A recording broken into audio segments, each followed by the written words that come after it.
se dhe i kryeministri Shqipërisë, edhe ajo shqiptar, po edhe kryeministri Kosovës është vllai i tij shqiptar, por ai kryeministrin serb përqafon, a për kryeministrin e Kosovës nuk e lun vendin.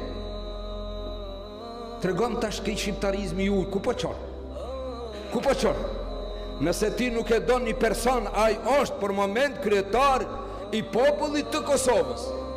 Ti nuk e respekton Kosovën, se ai përfaqëson Kosovën, ai përfaqëson popullin shqiptar. Marrëveshje me serbët, ballkoni hapur, ballkoni mbyllur, Kosova nuk merr pjesë. E çfarë lip ti atëherë me serbin? E kjo është, a di pse e thanë këtë? Nuk është politik.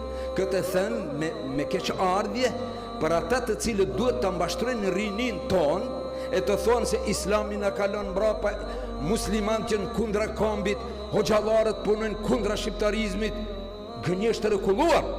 Subhanallah. Ande Allahu dhul xhelal thot hatu burhanekum in kuntum sadiqin.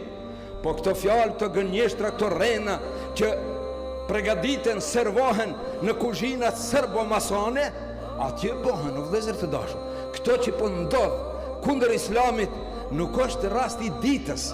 Jo, ata punojnë herët, ata planifikojnë projekte 100 vjeçare. Ata nuk bëjnë sikur ne sot për sot. U idhnoma me filani nuk i foli mo. U pajtova me filanin i foli. Jo, vëllai dashur, jo. Ata bëjnë projekte dhe të gjitha që të ngatresa që duken në përjete sociale, të gjitha janë në shërbim të serbizmit, slavo-serbëve dhe të masonëve. A nuk është çoroditje që me keqardhje? Edhe kjo nuk është politikë, është derë të vëllezër të dashur.